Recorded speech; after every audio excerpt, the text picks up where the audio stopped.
السلام عليكم ورحمة الله وبركاته. Soomaali Maxamed waan salaamay meel kastoo aad joogtaan dal iyo dibadba. Friends and family and fans waan wada salaamay meel kastoo aad joogtaan. Waxaan leeyahay assalaamu calaykum waraxmatullaahi wabarakaatuhu. Waa walaasheen Nasteex Xasan Fale. Goobtuna waa Sweden, gurigayga hortiisa halkii aan mar fariisan jiray. Jawigu waa maasha Allah, waa degan yahay, waa hawo wanaagsan, kuleyl maaha, qabow maahan, cadar waxaa waaye maasha Allah weeye. Alxamdulillaah rabbil caalamiin ayaa lagu jiraa meesha aan degannahay Sweden iyo xaafadeena. Safarkii alxamdulillaah waa iga soo aruurshay. Safar baan ku meera maqnaa Turkiya, ilaahay waa soo aruurshay. Idinkan waxaan leeyahay idin wacnaato dhammaantiin meel kastoo aad joogtaan iyo darajo kastoo aad leedihiin iyo maaragta waqti kastoo idin tahay. Waxaan insha Allah meeshaan galabta usoo fariistay jawi macaan oo degan oon caadi ahayn ayaan fadhiyaa. Waxaan siri marka bal asxaabtaadii aad isku barateen social mediaha bal salaan. Marka waxaan leeyahay alxamdulillaah idinkan Allah idin wanaajiyo, waqtigu waa idin wacnaado sidaydoo kaleeto alxamdulillaah. Waxaan rabaa galabta inaan ka yara qacsiiyo arrin horta aan aad ugu farxay baan maqlay. Waxaan maqlay dadka dambiilayaasha ka ah waddanka Soomaaliya ama maxay ahayd ha ahaadeen maamul goboleedyo si qaldan wax uu sameeyey ama ha ahaadeen mucaarad dhib badan. Mucaarad dabcan qofku mucaarad waa noqon karaa, laakiin mucaarad wax dumiyaha ayaan ka hadlaynaa, ka wax dhisan ma ka hadlayno. Mucaarad wax dhisaa jira, adduunkuna waa wada tahay. Adduunku waxa weeye maxay ahayd inuu isku si wax u arko muhiim ma ahan, laakiin waxa adigu marka aad samaynayso waa inay tahay wax aad wax ku wanaajinayso ama aad wax ku dhisayso. Laakiin haddaad tahay qof wax dumisa oo markasta in wax dumiyo jecel ama markasta jecel inaa dadka hore u socon ama dadka la leeyahay dad shisheeyahay soo wadaan ama la leeyahay dad shisheeyahay badaha ka gadaan ama biriga ka gadaan ama boorsooyin lacaga ka soo qaataan. Runtii annaga wax dan oo haddaan shacab nahay noogu jiraa ma jiraan. Marka sideed ahaataba ha noqoto qofkii dembi Soomaaliya ka galay waa lala xisaabtamaya ayaa la yidhi. Waxaan kaloo maqlay I don't know maanaa ku riyooday maanaa is iri mase waa maqlay in maxkamad lala tiigsan doono, maxkamadaha caalamiga ah, maxkamadda Hague in lala tiigsan doono ninkii Soomaaliya dembi ka gala ama hanti dadweyne ha cuno ha dhunsado ama maxay ahayd hab qaldan oo aan sharciyada ama shacabka u dan ahayn ha ku kaco ama maxay ahayd runtii beriga hore waxaa la arki jiray haddii maxay ahayd qalad Soomaali qof Soomaali ama qof madaxi sameeyo ama qof Soomaali qalad sameeyo ama qof ciidan qalad sameeyo suu doon u yeeli jiray. Waxaan kaloo aan aragnay ama aan arki jirnay dadka ciidamada Soomaaliya jooga qorigii Soomaalida loogu dhiibay anagu aan soo aragnay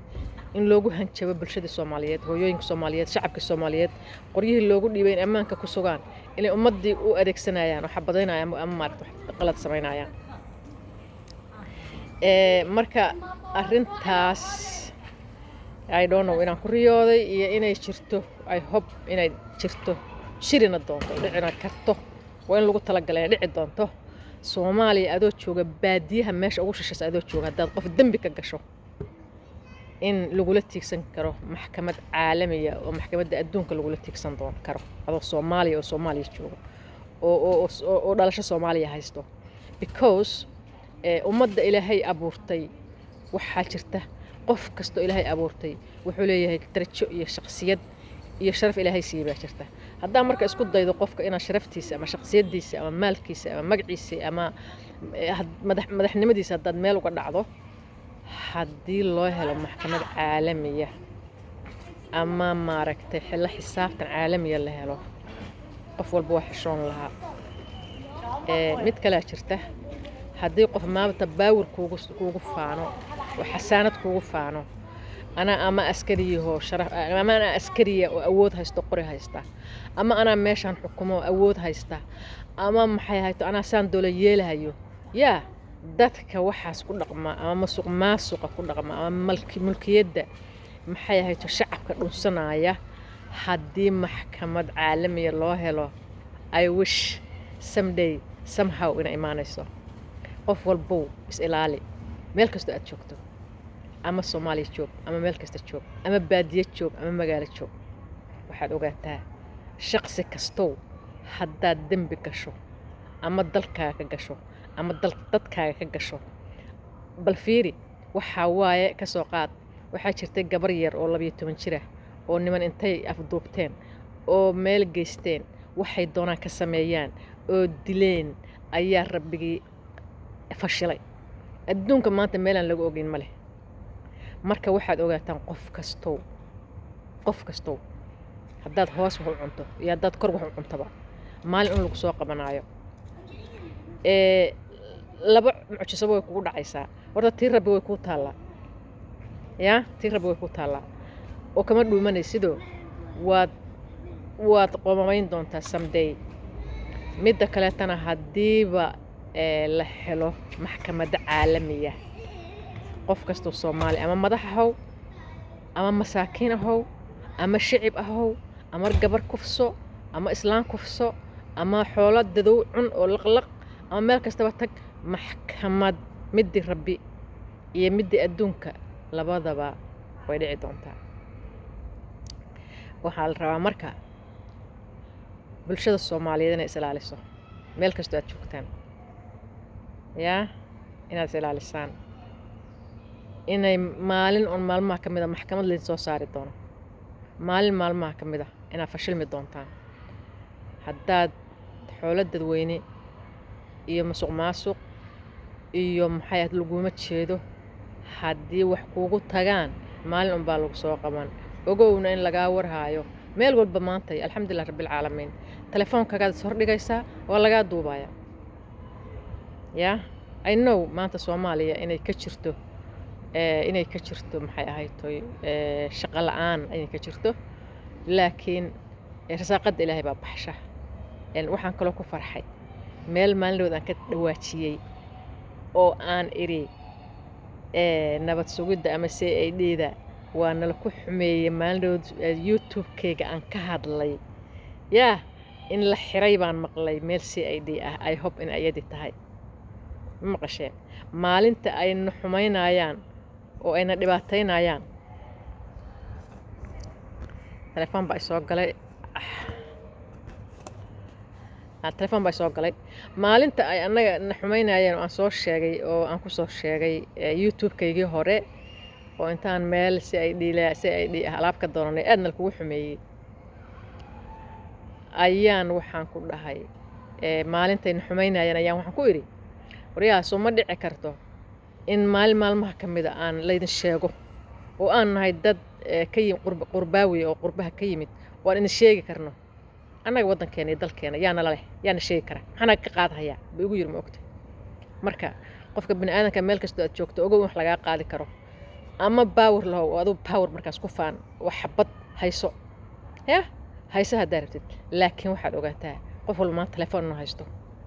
afarta adduunya telefoon baa kaa shaqaysanaya adigoo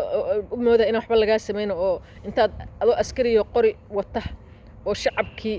in aad ku daafacda la rabay ayaad adoo ulaynhaya dadkii caruurihii iyo masaakiinta baa dhac inta lagaa soo duwaa lasoo tuuray baraha bulshada public baa lagu soo dhigaya ma garata soo islaalsha ummadda Soomaaliyeed indhaha leen ku wada hayaa wayna dhici doonta qof walba maalin lagula xisaabtamo waxaan kusoo gabagabeynayaa I love you all meel kasta aad joogtaan my people dadkayga I like my country waan jeclaa countrygayga waa waddankayga waxaan jeclaa dalkayga waxaan jeclaa dadkayga waxaan jeclaa qof walba inuu noolaado hore u socdo ha iga hilmaaminina subscribe-ka iyo like iyo gambaleelka meel kasta aad joogtaan haddii aan guulaysto waa wada guulaysanay waxaan idin leeyahay